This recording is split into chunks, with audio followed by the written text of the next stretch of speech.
ആ വിശുദ്ധാത്മാക്കൾ ആത്മീയമായി ഇവിടെ ജീവിക്കുന്നുണ്ട്, ഭൗതിക കാര്യങ്ങൾ ഇടപെടുന്നുണ്ട്. അസ്സലാമു അലൈക്കും വറഹ്മത്തുള്ളാഹി. അൽഹംദുലില്ലാഹി റബ്ബിൽ ആലമീൻ വസല്ലല്ലാഹു അലാ നബീന മുഹമ്മദ്. ദീനുൽ ഇസ്ലാമിൻ്റെ ഏറ്റവും പ്രധാനപ്പെട്ട വിശ്വാസം ഏകനായ റബ്ബിനെ മാത്രം വിളിച്ച് പ്രാർത്ഥിക്കുക, ആരാധിക്കുക എന്നതാണ്. ഇസ്ലാമിൻ്റെ അടിത്തറ തന്നെയും തൗഹീദാണ്. ആ തൗഹീദ് നശിച്ചു പോയാൽ അവൻ എത്ര വലിയ നന്മ ചെയ്താലും ഒരു കാര്യവുമില്ല. റസൂലുള്ളാഹി സ്വല്ലല്ലാഹു അലൈഹി വസല്ലമയോടാണ് അള്ളാഹു പറയുന്നത്, നീ എങ്ങാനുമാണ് ശിർക്ക് ചെയ്യുന്നതെങ്കിൽ, പ്രവാചകനോട് വളരെ താക്കീതോടുകൂടി പറയാൻ, പ്രവാചകരെ താങ്കളെങ്ങാനുമാണ് ശിർക്ക് ചെയ്യുന്നതെങ്കിൽ താങ്കളുടെ കർമ്മങ്ങൾ മുഴുവൻ ബാത്തിലായി പോകും. വിശുദ്ധ ഖുർആനിൽ മറ്റിടത്ത് 18ഓളം നബിമാരെ ഇങ്ങനെ എണ്ണി പറഞ്ഞതിന് ശേഷം, അവരൊക്കെ സ്വാലിഹീങ്ങളാണ് എന്നൊക്കെ പറഞ്ഞ് അവരെ പുകഴ്ത്തി പറഞ്ഞതിന് ശേഷം അവസാനം അള്ളാഹു സുബ്ഹാനഹു തആല അവരുടെ വിഷയത്തിൽ പോലും പറഞ്ഞത് വലൗ അശ്റകൂ ലഹബിത അൻഹും മാ കാനൂ യഅമലൂൻ, അവരെങ്ങാനുമാണ് ഇനി ശിർക്ക് ചെയ്യുന്നതെങ്കിൽ അവരുടെ കർമ്മങ്ങൾ മുഴുവൻ ബാത്തിലായി പോകുന്നതാണ്. എന്നാൽ ഇന്ന് നമ്മുടെ കേരളക്കരയിൽ ഈ ഷിർക്കിന് വേണ്ടി വാദിക്കുന്നവർ, ഈ ഷിർക്കിന് പ്രമാണം കണ്ടെത്തുന്നവർ, ഷിർക്കിനെ സ്ഥാപിക്കാൻ നിൽക്കുന്നവർ, ഷിർക്ക് പ്രചരിപ്പിക്കുന്നവർ ഇന്ന് വ്യാപകമായി വന്നുകൊണ്ടിരിക്കുകയാണ്.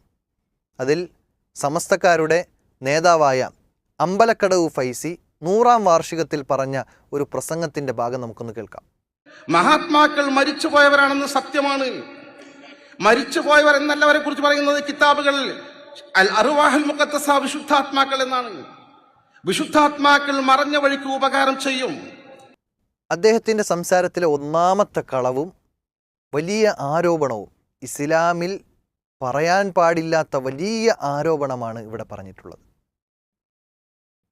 വിശുദ്ധ ആത്മാക്കൾ തന്നെയാണ് മഹാന്മാരെന്നുള്ളതിൽ സംശയമില്ല. അവർ അള്ളാഹുവിൻ്റെ അടുക്കൽ ഉന്നതമായ സ്ഥാനങ്ങളിലായിരിക്കും. പക്ഷേ അദ്ദേഹം പറഞ്ഞു വച്ച അവസാനത്തെ പോയിൻ്റ്, ആ മരിച്ചുപോയ മഹാത്മാക്കൾ മറഞ്ഞ വഴിയിൽ സഹായം ചെയ്യാൻ അവർക്ക് കഴിവുണ്ട് എന്ന് പറഞ്ഞത് വലിയ അപരാധമാണ്. അത് ഷിർക്കിലേക്ക് ജനങ്ങളെ കൊണ്ടെത്തിക്കുന്ന വലിയ ദുരാചാരമാണ്, അല്ലെങ്കിൽ ദുരാരോപണമാണ്. ഇസ്ലാമിൽ അങ്ങനെ ഒരു അധ്യാപനം പഠിപ്പിക്കപ്പെട്ടിട്ടേയില്ല, ഖുർആനിലോ സുന്നത്തിലോ ഇല്ല. ഇനി അദ്ദേഹത്തിൻ്റെ ബാക്കി വാദങ്ങൾ കൂടി നമുക്ക് കേൾക്കാം. അത് നിങ്ങൾ ഷിർക്കാണെന്ന് പറഞ്ഞിട്ട് കാര്യമില്ല. ഇത് പറഞ്ഞു തുടങ്ങിയപ്പോൾ തന്നെ അദ്ദേഹം അതിനെ റദ്ദുണ്ടാകും, മറുപടി ഉണ്ടാകും എന്നത് ഭയന്നുകൊണ്ട് ആദ്യം തന്നെ അതിനെ ഒന്ന് മറയിടാൻ വേണ്ടി, തടുക്കാൻ വേണ്ടിയുള്ള ഒരു വാക്ക് പറഞ്ഞു വെച്ചു. നിങ്ങളിനി ഷിർക്കാണെന്ന് പറഞ്ഞിട്ട് കാര്യമില്ല. അദ്ദേഹത്തിന് തന്നെ ബോധ്യമുള്ള കാര്യമാണ്, അദ്ദേഹത്തിന് ബോധ്യമുള്ള കാര്യമാണ് ഇത് ഷിർക്കാണ് എന്നുള്ളത്. ഇദ്ദേഹത്തിൻ്റെ അടുത്ത് തന്നെയാണ് മുൻകാലങ്ങളിൽ ഒരു സമയത്ത് ഒരു പ്രസംഗത്തിനിടയിൽ ചോദ്യോത്തര വേളയിൽ അവരുടെ അനുയായികളിൽപ്പെട്ട ഒരു മനുഷ്യൻ ചോദിക്കുന്നുണ്ട്, ഒരു സുഹൃത്ത് ചോദിക്കുന്നുണ്ട്, ഈ മുഹിദ്ദീൻ ഷെയ്ഖിനോട് ഹിദായത്തിൻ്റെ മാർഗം തരണേ എന്ന് പ്രാർത്ഥിച്ചാൽ അത് ഷിർക്കാകുമോ എന്ന് ചോദിക്കുമ്പോൾ അദ്ദേഹം പറയുന്നുണ്ട്, ഒരിക്കലും ഷിർക്കാവുകയില്ല എന്ന് പറഞ്ഞ് ഇയ്യാക നഅ്ബുദു വഇയ്യാക നസ്തഈൻ എന്ന ആയത്തിനെ ഒക്കെ തെളിവാക്കിക്കൊണ്ട് ഓതുന്ന, അതായത് തൗഹീദ് പഠിപ്പിക്കാൻ പറഞ്ഞ ആയത്തിനെ ഷിർക്കിന് വേണ്ടിയിട്ട് ഉദ്ധരിക്കുന്ന ഈ ഉസ്താദിനെ നമുക്ക് മുമ്പ് കണ്ടുപോയിട്ടുണ്ട്. ഏതായാലും അദ്ദേഹം പറഞ്ഞ ബാക്കി ഭാഗങ്ങളെ കൂടി കേൾക്കാം. ആ വിശുദ്ധാത്മാക്കൾ ആത്മീയമായി ഇവിടെ ജീവിക്കുന്നുണ്ട്, ഭൗതിക കാര്യങ്ങൾ ഇടപെടുന്നുണ്ട്. അപ്പോൾ അദ്ദേഹം പറഞ്ഞ 2 തിരുമറികൾ കൂടിയാണ് ഇവിടെ പ്രകടമാകുന്നത്. ഒന്നാമത്തത്, വിശുദ്ധാത്മാവ് ഈ ലോകത്ത് ജീവിച്ചിരിക്കുന്നു.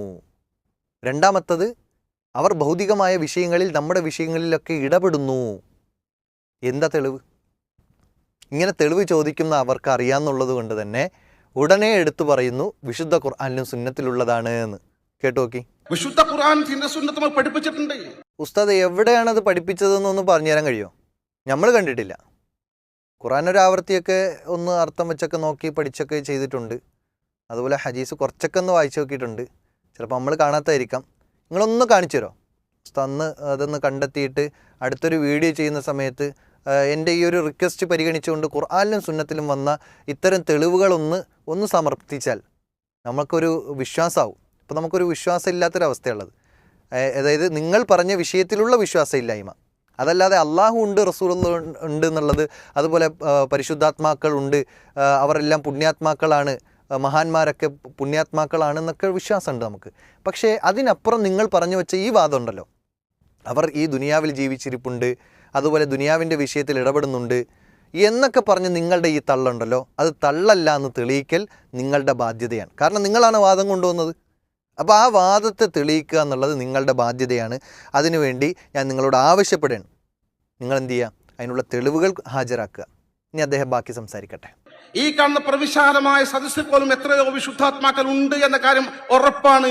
അപ്പോൾ ആളുകളെ കയ്യിൽ എടുക്കാൻ വേണ്ടിയിട്ട് അടുത്ത് വീണ്ടും പറഞ്ഞു, ഹേയ് നിങ്ങളുടെ കൂടെയൊക്കെ ഇപ്പോൾ ആരുണ്ട്, പുണ്യാത്മാക്കളുണ്ട്, നിങ്ങൾ സന്തോഷിച്ചോളി എന്ന് പറയുന്ന രൂപത്തിൽ അദ്ദേഹത്തിനെ സംശയമില്ലാത്ത രൂപത്തിലാണ് അദ്ദേഹം പറയുന്നത്. അപ്പോൾ സംശയമില്ലാത്ത രൂപത്തിൽ വിശുദ്ധ ഖുർആനെ കുറിച്ച് പറഞ്ഞപ്പോൾ ഖുർആൻ അള്ളാഹു ഇറക്കിയതാണ് എന്നും ലാ റൈബ ഫീഹ, അതിൽ യാതൊരു സംശയവുമില്ല എന്നൊക്കെ പറയുന്ന, അതുപോലെ അന്ത്യദിനത്തിനെക്കുറിച്ച് പറഞ്ഞപ്പോഴെല്ലാം ലാ റൈബ ഫീഹ എന്നൊക്കെ എടുത്തു പറയുന്നുണ്ട്. അപ്പോൾ ഇങ്ങനെ സംശയമില്ലാത്ത കാര്യമാണെന്ന് പറഞ്ഞാണ് അദ്ദേഹം സംസാരിക്കുന്നത്. ഏതായാലും ആ സംശയമില്ലാത്ത കാര്യത്തിന് എന്തു വേണം, തെളിവ് വേണം. ആ തെളിവ് നമ്മൾ ചോദിക്കുന്നു, അത്രേ ഉള്ളൂ. ആ തെളിവ് നിങ്ങൾ ഹാജരാക്കണം.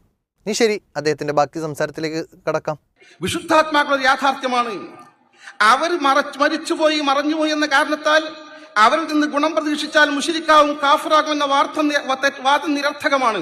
ഈ സംസാരത്തിലൂടെ അത്രയും ആളുകളുടെ മുമ്പിൽ അദ്ദേഹം ശിർക്ക് സ്ഥാപിക്കുകയാണ്. സമസ്തയുടെ അടിസ്ഥാന പാഠങ്ങളിൽപ്പെട്ട കാര്യമാണത്, അടിസ്ഥാന വിശ്വാസ കാര്യങ്ങളിൽപ്പെട്ടതാണത്. എന്ത്? മരിച്ചുപോയവർ അവരോട് വിളിച്ചു പ്രാർത്ഥിച്ചാൽ അവർ സഹായിക്കും എന്നത് ഇവരുടെ അടിസ്ഥാന കാര്യമാണ്. അതുകൊണ്ടാണ് നമ്മൾ പണ്ടേ പറയുന്നത് ഇവർ ഷിർക്കൻ വിശ്വാസത്തിലും ആചാരത്തിലാണ് കഴിഞ്ഞു പോകുന്നത് എന്നുള്ളത്. അതുകൊണ്ട് തന്നെ ഇത് നേർക്കുനേർ അദ്ദേഹം തന്നെ സമൂഹത്തിൻ്റെ മുമ്പിൽ വിളിച്ചു പറയുമ്പോൾ ഇനി മറ്റൊരു തെളിവിൻ്റെ ആവശ്യമില്ല. നമ്മൾ പറയുന്നത് വെറും ആരോപണമല്ല, യാഥാർത്ഥ്യമാണ് എന്ന് അദ്ദേഹം തന്നെ ഇപ്പോൾ തെളിയിക്കുകയാണ്. ഇപ്പം മരിച്ചുപോയവർ നമ്മെ സഹായിക്കും എന്ന വിഷയമാണ് അദ്ദേഹം പറയുന്നത്. അഭൗതികമായ മാർഗത്തിൽ അവർ നമ്മുടെ വിഷയത്തിൽ ഇടപെടും, സഹായിക്കും.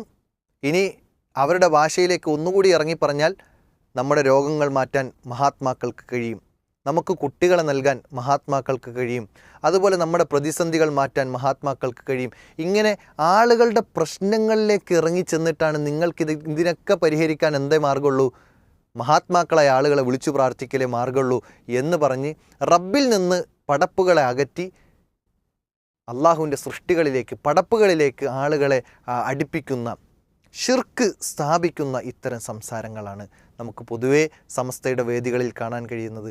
അള്ളാഹുവിനെക്കുറിച്ച് ഓർമ്മിപ്പിക്കുന്ന, റബ്ബിനെക്കുറിച്ച് സ്മരിക്കുന്ന, അള്ളാഹുവിൻ്റെ അളമത്തിനെയും അള്ളാഹുവിൻ്റെ കഴിവിനെയും ഖുദ്റത്തിനെയും എല്ലാം വിളിച്ചോതുന്ന ഒരു സംസാരം നമുക്ക് കേൾക്കാൻ അങ്ങനെ കഴിഞ്ഞിട്ടില്ല. അതേസമയം ഇവരുടെ സ്റ്റേജുകളിൽ നിറഞ്ഞു നിൽക്കുന്നത് CM മടവൂരിൻ്റെ കഴിവുകൾ, അതുപോലെ തന്നെ മമ്പുറ മുപ്പാപ്പാൻ്റെ കഴിവുകൾ എന്നൊക്കെ തുടങ്ങിയുള്ള മഹാത്മാക്കളെ ഇല്ലാത്ത വിധത്തിലുള്ള ആരോപണങ്ങൾ പറഞ്ഞ്, അല്ലെങ്കിൽ അവർക്ക് വലിയ മഹത്വവൽക്കരിച്ച് ദീനുൽ ഇസ്ലാമിൽ നൽകാൻ കഴിയാത്ത രൂപത്തിലുള്ള വലിയ മേന്മകൾ നൽകിക്കൊണ്ടാണ് ഇവരുടെ സംസാരങ്ങളൊക്കെ നടത്തുന്നത്. ഇവർ ആളുകളെ ക്ഷണിക്കുന്നത് പോലും മഹാത്മാക്കളെ വിളിച്ചു പ്രാർത്ഥിക്കാനും മഹാത്മാക്കളിലേക്ക് ആളുകളെ ചേക്കേറിക്കുവാനുമാണ്. ഖബറിലേക്ക്, സിയാറത്തിലേക്ക്, ഇങ്ങനെ തുടങ്ങിയാണ് അവരുടെ ക്ഷണങ്ങൾ. റബ്ബിലേക്കെന്നല്ല, പരലോകത്ത് വിജയിക്കാമെന്നല്ല, മറിച്ച് നിങ്ങളുടെ പ്രയാസങ്ങൾ മാറാൻ, നിങ്ങളുടെ ബുദ്ധിമുട്ടുകൾ മാറാൻ, നിങ്ങളുടെ അസുഖം മാറാൻ എന്ത് ചെയ്യണം? ഇന്ന ഖബറിൽ പോയിട്ട് യാസീൻ ഓതണം. ഇതാണ് അവരുടെ അടിസ്ഥാനം. അതുകൊണ്ട് തന്നെ ഈ ഇസ്ലാം പഠിപ്പിച്ച തനതായ ആദർശത്തിൽ നിന്ന് തെറ്റി ഇത്തരം പടപ്പുകളിലേക്ക് ചേക്കേറുന്ന വിശ്വാസം ഒരു വിശ്വാസിക്കുണ്ടാവാൻ പാടില്ല. കാരണം ഇസ്ലാം പഠിപ്പിക്കുന്നിടത്ത് നമുക്ക് കാണാൻ കഴിയുന്ന, നമ്മൾ നിസ്കരിച്ചതിന് ശേഷം എന്താ പ്രാർത്ഥിക്കൽ?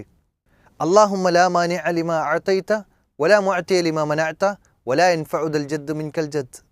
ഈ പ്രാർത്ഥനയുടെ അർത്ഥം അറിഞ്ഞു പ്രാർത്ഥിക്കുന്ന ഒരാളും കബറാളിയോട് പ്രയാസങ്ങൾ പറയാൻ പോകാറില്ല. ഒരാളും അള്ളാഹു അല്ലാത്ത ആളുകളെ വിളിച്ചു പ്രാർത്ഥിക്കുകയില്ല. എന്താ ആ പ്രാർത്ഥനയുടെ അർത്ഥം? അല്ലാഹുമ്മ ലാ മാനിഅ ലിമാ അഅതൈത, അള്ളാഹുവേ നീ തരാൻ ഉദ്ദേശിച്ചതിനെ തടയാൻ ഒരാൾക്കും സാധ്യമല്ല എന്നാണ്. വലാ മുഅതിയ ലിമാ മനഅത, റബ്ബേ നീ തടയാൻ ഉദ്ദേശിച്ചത് അല്ലെങ്കിൽ നീ തടഞ്ഞതിനെ ഒരാൾക്കും തരാനും സാധ്യമല്ല എന്നാണ്. അപ്പോൾ അള്ളാഹ് നിശ്ചയിച്ചതേ ഈ ലോകത്ത് നടക്കുകയുള്ളൂ, അള്ളാഹു തീരുമാനിച്ചതേ നടക്കുകയുള്ളൂ. അതല്ലാതെ പുണ്യാത്മാക്കൾ തീരുമാനിച്ചതോ അല്ലെങ്കിൽ പുണ്യാത്മാക്കളോട് ചോദിച്ചു എന്നതുകൊണ്ടോ നമുക്കൊന്നും നടക്കാൻ പോകുന്നില്ല. എന്ത് നടക്കുന്നുണ്ടെങ്കിലും അത് റബ്ബിൽ നിന്നുള്ള സഹായങ്ങൾ മാത്രമാണ്. റബ്ബിൻ്റെ തീരുമാനങ്ങൾ മാത്രമാണ് എന്ന് ഉറച്ചു വിശ്വസിക്കുന്ന ഒരു വ്യക്തിക്ക് എങ്ങനെയാണ് അള്ളാഹു അല്ലാത്ത ആളുകളെ വിളിച്ച് പ്രാർത്ഥിക്കാൻ കഴിയുക? മഹാത്മാക്കൾ ഭൗതികമായി ഇടപെടുന്നു, അതുകൊണ്ട് അവരോട് ചോദിക്കാം എന്ന് എങ്ങനെ കഴിയുക? അതുകൊണ്ട് ഇത് ഷിർക്ക് തന്നെയാണ് എന്ന് വിശുദ്ധ ഖുർആനും തിരുവചനങ്ങളും കൊണ്ട് തെളിയിക്കാൻ കഴിയുന്ന ഏറ്റവും അടിസ്ഥാന വിശ്വാസമാണ് എന്ന് നിങ്ങൾ തിരിച്ചറിയണം. ആ ഷിർക്കിൽ നിന്ന് മുക്തമായി റബ്ബിലേക്ക് മടങ്ങാൻ. അല്ലാഹ് ചോദിക്കുന്നുണ്ടല്ലോ, അലൈസ് അല്ലാഹു ബികാഫിൻ അബ്ദ, അടിമയ്ക്ക് അല്ല പോരെ എന്ന് അല്ലാഹ് ചോദിക്കുന്നുണ്ട്. പിന്നെന്തിനാണ് ഈ മഹാത്മാക്കളെ ആദരിക്കണം, ബഹുമാനിക്കണം, ആ മഹാത്മാക്കൾക്ക് വേണ്ടി പ്രാർത്ഥിക്കണം. ഒരിക്കലും മഹാത്മാക്കളോട് പ്രാർത്ഥിക്കാൻ ഇസ്ലാം പഠിപ്പിച്ചിട്ടില്ല. നബി സല്ലല്ലാഹു അലൈഹി വസല്ലമയ്ക്ക് വേണ്ടിയാണ് നമ്മൾ പ്രാർത്ഥിക്കുന്നത്. തശഹുദിൽ പ്രാർത്ഥിക്കുന്നു, എല്ലാ ദിവസവും നമ്മൾ സ്വലാത്ത് ചൊല്ലുന്നു. ഇതെല്ലാം നബി സല്ലല്ലാഹു അലൈഹി വസല്ലമയ്ക്ക് വേണ്ടിയുള്ള പ്രാർത്ഥനയാണ്, ഒരിക്കലും നബിയോടുള്ള പ്രാർത്ഥനയല്ല. അതുകൊണ്ട് തന്നെ ഇസ്ലാം പഠിപ്പിച്ചത് എത്ര വലിയ മഹാനാണെങ്കിലും ശരി അവർക്ക് വേണ്ടി പ്രാർത്ഥിക്കാൻ വേണം പഠിപ്പിച്ചത്. അവരോട് പ്രാർത്ഥിക്കാൻ ഇസ്ലാം പഠിപ്പിച്ചിട്ടേ ഇല്ല. അതുകൊണ്ട് റബ്ബിനോട് മാത്രമാണ് പ്രാർത്ഥിക്കേണ്ടത്. തൗഹീദ് അത് തന്നെയാണ്, അടിസ്ഥാനം അതാണ്. ആ തൗഹീദ് ഇല്ലാത്തവൻ്റെ കർമ്മങ്ങൾ അള്ളാഹു സ്വീകരിക്കുകയില്ല. അതുകൊണ്ട് നമ്മുടെ കർമ്മങ്ങൾ സ്വീകരിക്കപ്പെടണമെങ്കിൽ പോലും നമ്മൾ ശുദ്ധ വിശ്വാസമുള്ള റബ്ബിനെ മാത്രം ആരാധിക്കുന്ന നമ്മുടെ പ്രാർത്ഥനയും തേട്ടവും മുഴുവൻ റബ്ബിന് മാത്രമായിരിക്കണം എന്ന് ഇസ്ലാം പ്രത്യേകം പഠിപ്പിക്കുന്നുണ്ട്. ഈ കാര്യങ്ങളെ കൃത്യമായി മനസ്സിലാക്കി ദീനനുസരിച്ച് തൗഹീദിലൂടെ ജീവിക്കാൻ അള്ളാഹു നമുക്ക് തൗഫീക്ക് നൽകി അനുഗ്രഹിക്കുമാറാകട്ടെ. അസ്സലാമു അലൈക്കും വറഹ്മത്തുള്ളാഹി വബറകാതുഹു.